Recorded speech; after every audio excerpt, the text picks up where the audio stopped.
ഇപ്പം സർ തൈറോയിഡിൻ്റെ കാര്യം പറഞ്ഞു, അതുപോലെ തന്നെ ഈ വായിൽ പുണ്ണ് വരുമല്ലോ, അത് നമ്മൾ എപ്പോഴാണ് ക്യാൻസർ ആണോ എന്നൊരു സംശയത്തിലേക്ക് എത്തേണ്ടത്? ഇന്നിപ്പം എനിക്ക് ഒ പിയിലുണ്ടായ 3 തരം പേഷ്യൻസ് ഇന്ന് തന്നെ വന്നതാണ്.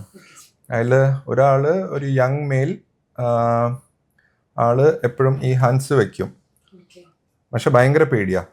എന്നിട്ട് ഹൻസ് വെച്ചിട്ട് ആൾസർ കാണിക്കാൻ വേണ്ടി വരും, ഹൻസ് വെച്ചിട്ട് ആൾസർ കാണിക്കാൻ വരും. അപ്പം അങ്ങനെ ഒരാളുണ്ട്. പിന്നെ ഒരാൾ വന്നത് ഒരു ലേഡിയാണ്, ജസ്റ്റ് പ്രഗ്നൻസി കഴിഞ്ഞ് വന്നതാണ്. പ്രഗ്നൻസിക്ക് മുന്നേ മൾട്ടിപ്പിൾ അൾസേഴ്സ് ഒക്കെ ഉണ്ടായിരുന്നു. അവർ വന്നിട്ട് അത് ബയോപ്സി ചെയ്തപ്പം പെംഫിഗസ് എന്ന് പറഞ്ഞിട്ടുള്ള ഒരു കണ്ടീഷനാണ് വന്നത്. അതൊരു ഓട്ടോ ഇമ്മ്യൂൺ കണ്ടീഷൻ. അങ്ങനെയും കുറച്ച് അൾസേഴ്സ് വന്നു. മൂന്നാമതൊരാൾ വന്നത് ഇത് ഇങ്ങനത്തെ ഹാബിറ്റ്സും ഇല്ല, ഇങ്ങനത്തെ ഒരു ഓട്ടോ ഇമ്മ്യൂൺ കണ്ടീഷനും ഇല്ല, പക്ഷേ യങ് പേഴ്സൺ തന്നെയാണ്. ആൾക്ക് ഒരു 2 months ആയിട്ട് നോൺ ഹീലിംഗ് ആയിട്ടുള്ള ഒരു ക്രോണിക് അൾസർ ഉണ്ട്. അത് ഞാൻ ഇന്ന് ബയോപ്സി ചെയ്തത്. അപ്പോൾ ഇത് മൂന്ന് പോസിബിലിറ്റിയുള്ള ആൾക്കാർ. ഇതിൽ നല്ലോണം ഹൻസി ഉപയോഗിച്ച ആള് ഇപ്പോഴും ക്യാൻസർ ഒന്നും ആയിട്ടില്ല, പക്ഷെ അവിടെ അൾസർ ഉണ്ട്. അതേ സമയത്ത് ഇത് ഒന്നും ചെയ്യാത്ത വേറൊരാൾക്ക് അത് ക്യാൻസർ ആവുകയും ചെയ്തു. ഇത് രണ്ടും പെടാത്ത ഒരു ലേഡി, അവർക്ക് ഓട്ടോ ഇമ്മ്യൂൺ ആയിട്ട് കോൺസ്റ്റന്റ്ലി അൾസേഴ്സ് വരുന്നു. ആ അൾസർ അവർക്ക് ഓപ്റ്റിമം, ഇപ്പൊ ഇവർക്ക് 3 പേർക്കും മര്യാദയ്ക്കുള്ള ട്രീറ്റ്മെന്റ് അവർ ചെയ്തില്ലെങ്കിൽ it may progress in to cancer. ഇതൊക്കെ ഒരു precancerous anything that is persisting beyond fixed time period, അത് ഒരു പ്രീ ക്യാൻസറസ് ലീഷൻ ആയിട്ട് തന്നെ. ഓറൽ ക്യാൻസറിന് പ്രത്യേകിച്ചും പ്രീ ക്യാൻസറസ് കണ്ടീഷൻസ് ഉള്ള ഒരു ക്യാൻസറാണ്. എല്ലായ്പ്പോഴും അല്ല, ചിലപ്പോൾ ചില ആൾക്കാരിൽ അത് എത്ര പെർസെൻറ്റേജ് ഒന്നുമില്ല, പക്ഷേ പ്രീ ക്യാൻസറസ് കണ്ടീഷൻസ് ഉണ്ട്. ഈ പ്രീ ക്യാൻസറസ് കണ്ടീഷൻസ് ചിലപ്പം കുറേ നാൾ നിന്നിട്ടായിരിക്കും ചിലപ്പോൾ ചില ആൾക്കാരിൽ ക്യാൻസർ ആവുന്നത്. അപ്പം അത് ചിലപ്പോൾ ചെറിയ വൈറ്റ് പാച്ചസ് ആയിട്ട്, വൈറ്റ് പാടായിട്ട് വരാം. അൾസർ തന്നെ ആവണമെന്നില്ല, ചെറിയ തടിപ്പാവാം, ചിലവരിൽ റെഡ്നെസ് ആയിട്ട് വരാം. പ്രത്യേകിച്ചും ഹൈ റിസ്ക് ഗ്രൂപ്പിൽ, ഹൈ റിസ്ക് എന്ന് പറഞ്ഞാൽ ടൊബാക്കോ ഉപയോഗിക്കുന്ന, ഈ പറഞ്ഞ ആദ്യം മിഹിർ പറഞ്ഞ ആദ്യത്തെ ആ ഗ്രൂപ്പ്, ആ ഒരു ഹൻസ് ഉപയോഗിക്കുന്ന ആളിൽ എന്തെങ്കിലും തരത്തിലുള്ള ഒരു വൈറ്റോ റെഡോ പാച്ചസ് ഉണ്ടെങ്കിൽ അതെന്തായാലും ഹൈ റിസ്ക് ഗ്രൂപ്പിലാണ്. അതിന് എന്തായാലും ക്ലോസ് ഫോളോ അപ്പ് വേണം. അതുതന്നെയാണ് നമ്മുടെ തിരുവനന്തപുരത്താണ് ഒരു വലിയൊരു സ്റ്റഡി നടത്തിയത്. ഒരു റാൻഡമൈസ് കൺട്രോൾ ട്രയൽ 90s നടത്തിയിട്ടുള്ള RCC ട്രിവാൻഡ്രത്ത് നിന്നുള്ള ഡോക്ടേഴ്സ് എല്ലാം കൂടി നടത്തിയിട്ടുണ്ടായിരുന്നു.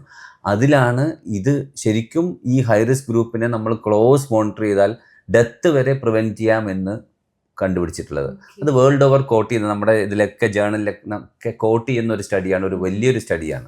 ഇനി വേറൊരു കാര്യം ചോദിക്കുകയാണെങ്കിൽ, നമ്മുടെ ജെനറ്റിക്സ്, അതായത് നമ്മുടെ ഫാമിലിയിൽ ആർക്കെങ്കിലും ക്യാൻസർ ഉണ്ടെങ്കിൽ, ഈ ഓറൽ ക്യാൻസർ അല്ലെങ്കിൽ തൈറോയിഡിൽ വരുന്ന ക്യാൻസേഴ്സ് ഒക്കെ എത്രത്തോളം നമ്മുടെ ആ ഒരു മക്കൾക്കോ അല്ലെങ്കിൽ കൊച്ചുമക്കൾക്കൊക്കെ വരാൻ ചാൻസ് ഉണ്ട്? ജനറ്റിക് അബ്നോർമാലിറ്റി അതൊരു ട്രാൻസ്ഫറബിൾ ആണ്. നമ്മൾ അലോങ് ദ ലൈൻസ് അത് വരാം. അത് എല്ലാ ക്യാൻസേഴ്സിലും കാണുന്നുണ്ട്. It may not present as the same cancer, but body പാർട്സിൽ വേറെ ഇതിലെങ്കിലും വരാം. അപ്പം അങ്ങനത്തെ കുറേ സിൻഡ്രോമിക് ആയിട്ടുള്ള ആൾക്കാരുണ്ടാവും. ആ സിൻഡ്രോംസ് ഉള്ള ആൾക്കാരുടെ അത് ഓട്ടോസോമൽ ക്യാരക്ടറിസ്റ്റിക് വെച്ചിട്ട് അത് ചിലപ്പം ട്രാൻസ്ഫർ ആയിട്ട് വരും. ഇപ്പം തൈറോയിഡിൽ ഇപ്പം ഇതൊന്നും അല്ലാത്ത ക്യാൻസർ അല്ലാത്ത നോൺ ക്യാൻസറസ് ആയിട്ടുള്ള സ്വെല്ലിംഗ് പോലും ഫാമിലീസിൽ അതിപ്പോൾ ജനറ്റിക് ആണോ അല്ലെങ്കിൽ ഇവർ ഒരേ കണ്ടീഷൻസിനെ, ഇപ്പം വല്ല ഹില്ലി ഏരിയാസിൽ നിന്ന് വരുന്ന ഒരേ എൻവയറമെന്റൽ കണ്ടീഷൻസ് ഫേസ് ചെയ്യുന്ന ആൾക്കാർക്കൊക്കെ ആയിരിക്കും ചിലപ്പോൾ ഇത് വരുന്നത്. But there is something where ഈ ഫാമിലിയിൽ ഒരു ക്യാൻസർ ഹിസ്റ്ററി ഉണ്ടെങ്കിൽ നമ്മൾ തന്നെ ഹിസ്റ്ററി എടുക്കുമ്പോൾ നമ്മൾ സ്പെസിഫിക്കലി ചോദിക്കുകയും ചെയ്യും, is there a history of cancer in family എന്നുള്ളത്. So there is a very high possibility. അതെ, ശരിക്ക് ഹെഡ് ആൻഡ് നെക്ക് ക്യാൻസർ എല്ലാം ഇങ്ങനെ ട്രാൻസ്ഫറബിൾ അല്ല. ഒരു ഗ്രൂപ്പ് ഓഫ് ക്യാൻസേഴ്സ് മാത്രമാണ്. അതിലൊന്ന് തൈറോയിഡാണ് കേട്ടോ. തൈറോയിഡിലെ ഒരു group of cancer familial cancer തന്നെയാണ്. മെഡുലറി എന്ന് പറയുന്ന ഒരു ഗ്രൂപ്പ് ഓഫ് ക്യാൻസേഴ്സ് ഉണ്ട്. അത് ഫാമിലിയിൽ വരാവുന്നതുമാണ്. അത് ചിലപ്പം അതിൽ തന്നെ കുറച്ച് കൂടിയ ഗ്രേഡുള്ള ആൾക്കാർക്ക് നമ്മൾ ഈ ക്യാൻസർ വരുന്നതിന് മുമ്പ് തന്നെ തൈറോയിഡ് സർജറി ചെയ്യേണ്ട കണ്ടീഷൻസ് വരാറുണ്ട്. പക്ഷേ ആ കണ്ടീഷൻ വളരെ റെയറാണ് അല്ലേ. ഇതുവരെ അങ്ങനെ ഒരാൾ ചെയ്യേണ്ടി വന്നിട്ടില്ല. പക്ഷെ എനിക്കൊന്ന് അങ്ങനെ ഒരു കണ്ടീഷൻ ഡിസ്ക്രൈബ്ഡ് ഉണ്ട്, ചില പേഷ്യൻസൊക്കെ ഉണ്ട്. ഓക്കെ, വളരെ ജനിച്ച് ഒരു 5 വയസ്സാകുമ്പോൾ തന്നെ സർജറി ചെയ്യേണ്ട സിറ്റുവേഷൻസ് വരെ ഇതിൽ ഹൈ ഗ്രേഡ് ആയിട്ടുള്ള മെഡുലറി ക്യാൻസേഴ്സിൽ, ഹൈ ഗ്രേഡ് എന്ന് പറഞ്ഞാൽ ഞാൻ ഉദ്ദേശിച്ചത് ഒരു ഫെമിലിയൽ ടൈപ്പ് ഓഫ് മെഡുലറി ക്യാൻസറിൽ വരാം. അപ്പം മെഡുലറി ആണോ എന്ന് നോക്കണം. അതാണെങ്കിൽ അങ്ങനെ ഫാമിലിയും കൂടി അതിൻ്റെ ജനറ്റിക് മ്യൂട്ടേഷൻസ് ഉണ്ടോ എന്ന് നോക്കണം. Okay okay sir. അതുപോലെ തന്നെ ഇപ്പം എനിക്ക് അല്ലെങ്കിൽ ആർക്കെങ്കിലും എനിക്ക് പരിചയമുള്ള ഒരാൾക്ക് ഒരു ക്യാൻസർ ഉണ്ടെന്നൊരു സംശയം തോന്നുന്നതാണ്. What are the earliest detection techniques? അതായത് നമ്മൾ എങ്ങനെയാണ് അതിനെ അപ്രോച്ച് ചെയ്യേണ്ടത്? ഞാൻ പറയാം, ഇപ്പം നമ്മുടെ മൂന്ന് പേരുടെയും ഏറ്റവും പ്രത്യക്ഷത്തിലുള്ള ഏറ്റവും ഈസിലി പ്രസൻറ്റബിൾ ഏരിയ ഇതാണ് ഹെഡ് ആൻഡ് നെക്ക് ഏരിയ തന്നെയാണ് അല്ലേ. അപ്പോൾ നമുക്ക് നമ്മുടെ മുമ്പിലോ അല്ലെ നമ്മുടെ അടുത്തുള്ള ഒരാൾക്കോ എന്ത് ചേഞ്ചസും നമ്മുടെ മുഖത്തോ കഴുത്തിലോ ഉണ്ടെങ്കിൽ വളരെ എവിഡൻ്റ് ആയിട്ട് വരും. അത് വളരെ കോമൺ ആണ്, വളരെ ഈസിയാണ്. ഒരു ബ്രസ്റ്റിൽ വരുന്ന മുഴയോ അല്ലെങ്കിൽ വയറിൽ വരുന്ന മുഴയോ പോലെ അല്ല ഹെഡ് ആൻഡ് നെക്കിൽ പലപ്പോഴും. അപ്പോൾ പുറത്തോട്ട് വരുന്ന എല്ലാ മുഴകളും വളരെ ഈസി ആയിട്ട് വിസിബിൾ ആയിരിക്കും. ഒന്നുകിലും നമുക്കായിരിക്കും, ഞങ്ങളുടെ പേഷ്യൻസിൽ തൈറോയിഡിൽ വരുന്ന കുറേ പേഷ്യൻസിൽ പറയുന്നത് അവർ കണ്ണാടിയിൽ നോക്കുമ്പോൾ കണ്ടു, അല്ലെങ്കിൽ അവരുടെ അമ്മയുടെ കഴുത്ത് മകൾ കണ്ടിട്ട് അമ്മ എന്താണ് ഈ മുഴ വന്നതെന്ന് ചോദിച്ചു, അല്ലെങ്കിൽ അങ്ങനെ കൂട്ടുകാരികൾ ഫ്രണ്ട്സ് ചോദിച്ചു, അങ്ങനെയൊക്കെ പറഞ്ഞിട്ട് പ്രസൻറ്റ് ചെയ്യുന്ന കുറേ ആൾക്കാരുണ്ട്. അപ്പോൾ തൈറോയിഡിലും മറ്റും കഴുത്തിൽ സൈഡിലൊക്കെ വരുന്ന മുഴകൾ പലപ്പോഴും ഒന്നുകിൽ അവരോ അല്ലെങ്കിൽ അവരുടെ കൂടെയുള്ള ആൾക്കാർ ആരെങ്കിലും കണ്ടിട്ടായിരിക്കും അത് പറഞ്ഞിട്ടുണ്ടാവുക. ഇനി ഉള്ളിലുള്ളതിൽ ഒരു പ്രത്യേകതയുണ്ട്. ഈ ഹെഡ് ആൻഡ് നെക്ക് ഏരിയയിലാണ് നമ്മുടെ കുറേ സെൻസേഷൻസും കുറേ മെയിൻ ഫങ്ഷൻസും പ്രവർത്തിക്കുന്നത്. സോളോയിങ് ആയാലും സ്പീച്ച് ആയാലും സൗണ്ട് പ്രൊഡ്യൂസ് ചെയ്യുന്നതായാലും സ്മെല്ലായാലും മൂക്കിൻ്റെ ശ്വസിക്കുന്നതായാലും. അപ്പം ഇതിലെന്തെങ്കിലും തന്നെ ചെറിയ ചേഞ്ചസ് വരികയാണെങ്കിൽ നമുക്കത് പെട്ടെന്ന് തന്നെ അറിയാൻ പറ്റും. ഫോർ എക്സാമ്പിൾ, വോക്കൽ കോഡിൽ ഒരു ക്യാൻസർ ഉണ്ടെങ്കിൽ അല്ലെങ്കിൽ ഒരു തടിപ്പുണ്ടെങ്കിൽ അത് പെട്ടെന്ന് തന്നെ, നമുക്കൊരു കോൾഡ് വരുമ്പോൾ തന്നെ നമ്മുടെ സൗണ്ട് എത്ര പെട്ടെന്ന് മാറുന്നുണ്ട് അല്ലേ. അപ്പം അതേപോലെ അതിനകത്ത് വരുന്ന എന്ത് ചേഞ്ചും വളരെ പെട്ടെന്ന് എവിഡൻ്റ് ആയിട്ട് മാറും. പക്ഷെ ഇതിനെയൊക്കെ നെഗ്ലക്റ്റ് ചെയ്യുന്നതാണ് ഏറ്റവും വലിയ പ്രശ്നം. വായിലൊരു അൾസർ, നമുക്കൊക്കെ അൾസർ വരാറുണ്ട്. സാധാരണ ആഫ്റ്റസ് അൾസർ എന്ന് പറയുന്നത് എല്ലാവർക്കും വരാറുണ്ട്. ഭക്ഷണം കഴിക്കാൻ പറ്റുമോ ആ സമയത്ത്? തീരെ പറ്റില്ല, നമ്മൾ എന്തായാലും വിഷമിക്കും. പക്ഷേ അങ്ങനെയുള്ള ഒരു അൾസർ പെർസിസ്റ്റ് ചെയ്തുകൊണ്ടിരിക്കുന്നുണ്ടെങ്കിൽ അതെന്തായാലും കാണിച്ച് അത് എന്താണെന്നുള്ളത് ടെസ്റ്റ് ചെയ്യേണ്ടത് അതുണ്ട്. അപ്പം അതൊക്കെ അങ്ങനെ എല്ലാം പുറത്ത് ഓരോരോ സിംറ്റമായിട്ട് കാണിക്കും. തൊണ്ടയിൽ വരുന്നവർക്ക് തൊണ്ട വേദനയുണ്ടാവും, ഭക്ഷണം കഴിക്കുമ്പോൾ തടസ്സം ഉണ്ടാവും, ചിലപ്പോൾ ഒരു വേദന പോലെ വരാം, ചെവി വേദനയായിട്ട് വരാം. ഇതൊക്കെ സിംറ്റംസ് ആയിട്ട് വരാറുണ്ട്. ബേസിസിലും നമുക്ക് ഇപ്പം ഈ ചോദിച്ചത്, ഇപ്പം നമ്മൾ ക്ലിനിക്കൽ എക്സാമിനേഷൻ്റെ ഭാഗമായിട്ട് ഇതൊക്കെ വരുന്നത്. OPD ബേസിസിൽ തന്നെ നമുക്ക് പല ടെസ്റ്റുകളും നമുക്ക് ചെയ്യാവുന്നതേ ഉള്ളൂ. ഫോർ എക്സാമ്പിൾ എൻഡോസ്കോപ്പി, നമുക്കത് വൈറ്റ് ലൈറ്റ് ആയിട്ടും പിന്നെ അല്ലാത്ത ടെക്നീക്സ് ഒക്കെ വെച്ചിട്ട് നമുക്ക് ക്യാൻസറസും നോൺ ക്യാൻസറസ് ആയിട്ടുള്ള ലീഷൻസ് തമ്മിൽ ഡിഫറൻഷിയേറ്റ് ചെയ്യാൻ പറ്റും. പിന്നെ അൾട്രാസൗണ്ട് എന്ന് പറഞ്ഞ ക്യാൻസർമെൻറ്റ്, കൂടാതെ ഈ കുറച്ച് നമുക്ക് OPD ബേസിസിൽ തന്നെ ബയോപ്സീസ് ഒക്കെ ചെയ്യാം. അപ്പോൾ ഇതൊക്കെ വെച്ചിട്ടാണ് നമുക്ക് FNAC എന്ന് പറഞ്ഞ ടെക്നീക്സ് ഉണ്ട്, അത് ഫൈൻ നീഡിൽ വെച്ചിട്ടാണ്. അപ്പോൾ ഇതൊക്കെ OPD ബേസിസിൽ തന്നെ ചെയ്യാവുന്ന കാര്യങ്ങളുള്ളൂ. മറ്റേ ക്യാൻസേഴ്സ് ഇപ്പോൾ ഈ മോളിക്കുലർ മാർക്കേഴ്സ് എന്നൊക്കെ പറഞ്ഞിട്ടുള്ള ബ്ലഡ് ടെസ്റ്റ് ഒക്കെ അതിപ്പം ഹെഡ് ആൻഡ് നെക്കിൽ അത്ര പ്രിവലന്റ് ആയിട്ട് ചെയ്യാറില്ല. ഇല്ല. ഇപ്പം അതായത് ഇപ്പോഴത്തെ ഏറ്റവും ലേറ്റസ്റ്റ് ട്രെൻഡ് എന്ന് പറയുന്നത് സർക്കുലേറ്റിംഗ് ട്യൂമർ സെൽസിനെ ബ്ലഡിൽ പിക്ക് ചെയ്യുക എന്നുള്ളതാണ്. പക്ഷേ ഹെഡ് ആൻഡ് നെക്ക് ക്യാൻസറൊന്നും അങ്ങനെ പിക്ക് ചെയ്യുന്ന ലെവലിൽ എത്തിയിട്ടില്ല. കൂടുതലും ലങ് ക്യാൻസറും ബാക്കിയുള്ളതൊക്കെയാണ് കൂടുതലും അതിനകത്ത് വന്നിട്ടുള്ളത്. ഇപ്പം നമുക്ക് അത്രയും ആ ലെവലിലേക്ക് കണ്ടുപിടിക്കാനുള്ള മെത്തേഡ്സ് ഇല്ല.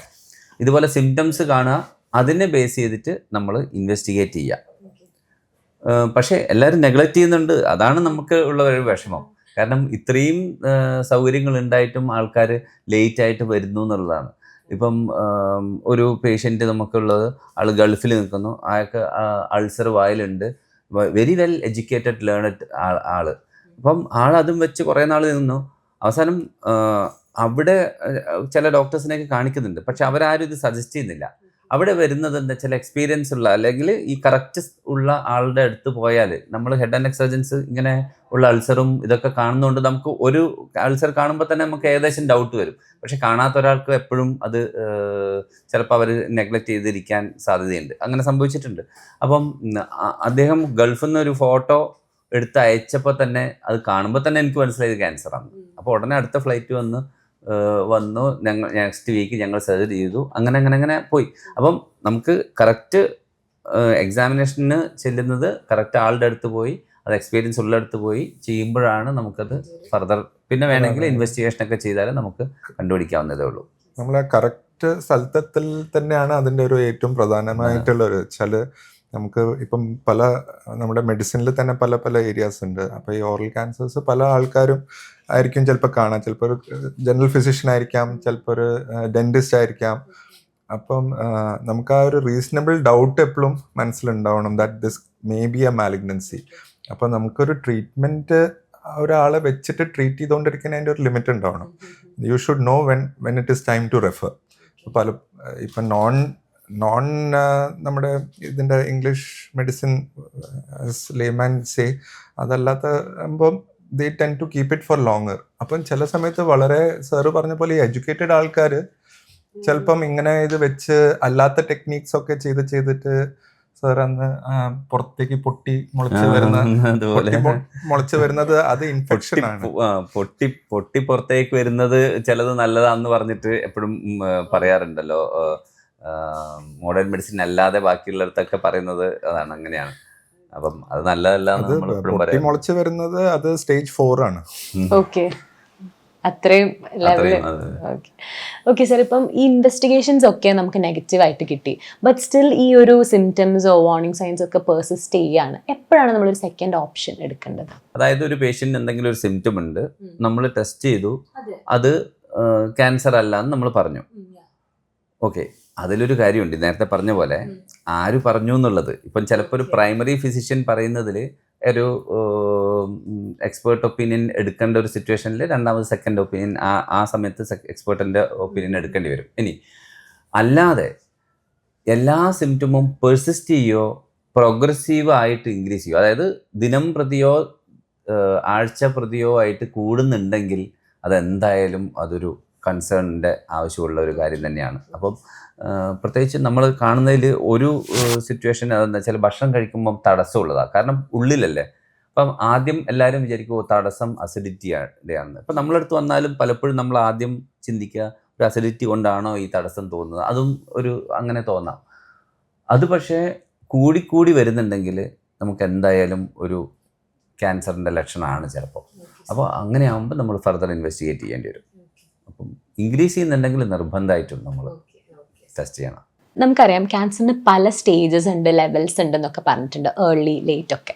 എങ്ങനെയാണ് സാർ നമുക്ക് മനസ്സിലാക്കാൻ കഴിയും ഇത് ഏർലി ആണ് അല്ലെങ്കിൽ ഇത് കുറച്ച് ലേറ്റ് ആയിട്ടുണ്ട് കാര്യം എന്നുള്ളത്? നമ്മൾ സ്റ്റേജിങ്ങിലേക്ക് എത്തുന്നതെന്ന് പറയുമ്പം നമ്മൾ ഓൾറെഡി ഇൻവെസ്റ്റിഗേഷനിലെ സ്റ്റേജ് കഴിഞ്ഞു എന്നുള്ളതാണ്. ഞാൻ പറഞ്ഞല്ലോ, ക്ലിനിക്കൽ എക്സാമിനേഷൻ ഉണ്ട്, പിന്നെ ഇൻവെസ്റ്റിഗേഷൻ ഉണ്ട്. അത് കഴിഞ്ഞിട്ടാണ് നമ്മൾ സ്റ്റേജിങ് എന്നുള്ള സിറ്റുവേഷനിൽ വരിക. ആ സ്റ്റേജിങ്ങിൻ്റെ ബേസിസിലാണ് നമ്മൾ ട്രീറ്റ്മെൻറ്റും പിന്നെ ആ അസുഖത്തിൻ്റെ ഭാവി, അതായത് ആ പേഷ്യൻ്റ് എങ്ങനെയായിരിക്കും അത് ഭാവിയിൽ ആ ഫോളോ അപ്പിൽ എങ്ങനെയായിരിക്കും, അത് എപ്പോഴാണ് ഇനി തിരിച്ചു വരുമോ ഇല്ലയോ, അങ്ങനത്തെ ഒക്കെ ഡിസിഷൻസിലെത്താം.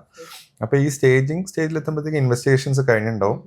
നമ്മൾ ഇൻവെസ്റ്റിഗേഷൻസ് ചെയ്യുന്നത് ബേസിക്കലി 2 മെയിൻ കാര്യങ്ങളാണ്. ഒന്ന് അത് അതിൻ്റെ ആ സ്ഥലത്ത് അതിൻ്റെ എന്തോരം പടർന്നിട്ടുണ്ട്, രണ്ടാമത് അത് എവിടേക്ക് സ്പ്രെഡ് ആയിട്ടുണ്ട്. ഇതിന് വേറൊരു നമുക്കൊരു TNM സ്റ്റേജിങ് എന്ന് പറഞ്ഞിട്ടുണ്ട്. അതിൻ്റെ ബേസിസിലാണ് നമ്മൾ ഇതിനെ ട്യൂമറിനെ സെപ്പറേറ്റ് ചെയ്യുക. അപ്പം ഇപ്പോൾ ഒരു 2 സെൻറ്റിമീറ്റേഴ്സിൻ്റെ താഴെയായിട്ടുള്ള ഓറൽ ക്യാൻസേഴ്സിലെ മുഴകളാണെങ്കിൽ പിന്നെ വേറെ എവിടെയും സ്പ്രെഡ് ആയിട്ടുണ്ടെങ്കിൽ ദാറ്റ് ഈസ് ഏർലി. അതേസമയത്ത് ഞാൻ നേരത്തെ പറഞ്ഞ ഈ പൊട്ടി മുളച്ച് പുറത്ത് വന്ന് അല്ലെങ്കിൽ പിന്നെ ബോഡീൻ്റെ വേറെ പാർട്സിലേക്ക് സ്പ്രെഡ് ആയിട്ടുണ്ടെങ്കിൽ that is stage 4. Rest all comes in between. അതിൻ്റെ ബേസിസിലാണ് നമ്മൾ ട്രീറ്റ്മെൻറ്റ് പ്ലാൻ ചെയ്യുന്നത്. പ്ലാൻ ചെയ്യുന്നത് നമ്മൾ ഇറ്റ് വിൽ ഹെഡ് ആൻഡ് നെക്കിലാവുമ്പോഴത്തേക്ക് the main role comes with the surgeon. എന്നിട്ടാണ് പിന്നെ അലൈഡ് സ്പെഷ്യാലിറ്റീസിന്, അതായത് നമ്മളെ ബാക്കി മെഡിക്കൽ ഓൺകോളജിയും റേഡിയേഷൻ ഓൺകോളജിൻ്റെ ഒക്കെ റോളും കൂടി അതിലുണ്ട്. But the first hand comes with the surgeon, especially in head and neck. Okay sir, ഇപ്പോൾ സ്പ്രെഡിൻ്റെ കാര്യം പറഞ്ഞുകൊണ്ട് ചോദിക്കുകയാണ്. നമ്മുടെ ഈ തൈറോയിഡ് ക്യാൻസർ ആയിക്കോട്ടെ അല്ലെങ്കിൽ ഹെഡ് ആൻഡ് നെക്കിൽ വരുന്ന ക്യാൻസേഴ്സ് ബാക്കി പാർട്സ് ഓഫ് ദ ബോഡിയിലേക്ക് സ്പ്രെഡ് ചെയ്യാനുള്ള ഒരു ചാൻസ് എത്രത്തോളമാണ്? അത് സ്റ്റേജുമായിട്ട് ഡിപ്പെൻഡ് ചെയ്യും. ഏർലി സ്റ്റേജസ് അത് ഒരു ഹെഡ് ആൻഡ് നെക്കിൻ്റെ ഒരു പ്രത്യേകതയാണ് കേട്ടോ. ഹെഡ് ആൻഡ് നെക്കിൽ വരുന്ന, അതായത് ഈ ഏരിയയിൽ വരുന്ന പല ക്യാൻസേഴ്സും പെട്ടെന്ന് ബോഡിയിലേക്ക് സ്പ്രെഡ് ചെയ്യുന്ന ടൈപ്പ് അല്ല. ഒരു ഗുണമാണത്, നമുക്കൊരു സമയം തരും എപ്പോഴും. ഓക്കെ, പക്ഷേ മറ്റു പല ക്യാൻസേഴ്സ് അങ്ങനെയല്ല കേട്ടോ. അതായത് നമ്മൾ പറയുകയാണെങ്കിൽ ബ്രസ്റ്റ് ക്യാൻസർ മേ ബി ചെറിയ മുഴയാണെങ്കിലും ചിലപ്പോൾ സ്പ്രെഡ് ചെയ്യാനുള്ള ചാൻസ് ഉണ്ട്. സ്റ്റൊമക് ക്യാൻസർ ഉണ്ട്, പാൻക്രിയാസ് ഉണ്ട്. അപ്പം അത്രയൊന്നും ലങ്ങും അത് തന്നെ ചിലപ്പം അതൊക്കെ സ്പ്രെഡ് ചെയ്ത സ്റ്റേജിലായിരിക്കും നമ്മൾ അറിയുന്നുണ്ടാവും. പ്രോസ്റ്റേറ്റ് ക്യാൻസർ സ്പ്രെഡ് ചെയ്ത സ്റ്റേജിലായിരിക്കും ചിലപ്പോൾ അറിയുന്നുണ്ടാവുക. പക്ഷേ അതൊക്കെ അപേക്ഷിച്ച് ഹെഡ് ആൻഡ് നെക്ക് ക്യാൻസർ ഒരു പർട്ടിക്കുലർ ഫാഷനിലാണ് പോവുക. അതായത് ആദ്യം അതിൻ്റെ പർട്ടിക്കുലർ സ്ഥലത്ത് വരും, അവിടെ കുറച്ച് സിംറ്റംസ് ഒക്കെ ഉണ്ടാക്കും. അത് പതുക്കെ പതുക്കെ കുറച്ച് വലുതാവും. അപ്പോൾ നമ്മൾ നെഗ്ലക്റ്റ് ചെയ്ത് അത് പോട്ടെ പോട്ടെ പോട്ടെ എന്ന് പറഞ്ഞാൽ അത് കുറച്ച് വലുതാക്കി അതിൻ്റെ കൂടുതൽ വിഷമം ഉണ്ടാക്കും. പിന്നെ അത് നെക്സ്റ്റ് സ്റ്റേജ്, അതായത് കഴുത്തിലേക്ക് സ്പ്രെഡ് ചെയ്യും. കഴുത്തിൽ മുഴയായിട്ട് വരും. അതിനെയും നെഗ്ലക്റ്റ് ചെയ്താൽ ആ മുഴകൾ പതുക്കെ പതുക്കെ മുകളിലത്തെ വായിലാണെങ്കിൽ മുകളിലത്തെ ഭാഗത്ത് മുഴ വന്ന് പിന്നെ അത് താഴോട്ട് മൾട്ടിപ്പിൾ മുഴകൾ വന്ന് എന്നിട്ടും ശ്രദ്ധിക്കാതെ എന്നാലേ ലങ്സിലും ലിവറിലും ബോണിലേക്കും പോവുള്ളൂ. അപ്പം അത്രയും സാധ്യതയുണ്ട്. വളരെ അപൂർവം ആൾക്കാർ മാത്രമേ, ഒരു ചെറിയൊരു പെർസെൻറ്റേജ് പറയുകയാണെങ്കിൽ ഒരു 5% താഴെയുള്ളവർ മാത്രമേ, പ്രത്യേകിച്ചും തൈറോയ്ഡ് പോലത്തെ ക്യാൻസറിലൊക്കെ ചിലപ്പം വളരെ കുറച്ച് ആൾക്കാർ നേരെ ബോണിലേക്കൊക്കെ സ്പ്രെഡ് വന്നിട്ട് അവർ അങ്ങനെ ഡയഗ്നോസ് ചെയ്യുന്നവരുണ്ട്. അത് പക്ഷെ വളരെ പെർസെൻറ്റേജ് കുറവാണ്. അതിൻ്റെ ഒരു നേച്ചർ അങ്ങനെ ആയതുകൊണ്ടാണ്. ബാക്കി ഒട്ടുമുക്ക 95% ഈ ഒരു പ്രത്യേക ഫാഷനിൽ മാത്രമാണ് സ്പ്രെഡ് ചെയ്യുന്നത്. അതുകൊണ്ട് നമുക്ക് എപ്പോഴും ഡിറ്റക്ട് ചെയ്യാനും ഏർലി സ്റ്റേജിൽ കണ്ടുപിടിക്കാനും വളരെ ചാൻസസ് ഉണ്ട്. അതാണ് ഞങ്ങൾ പറയുന്നത്.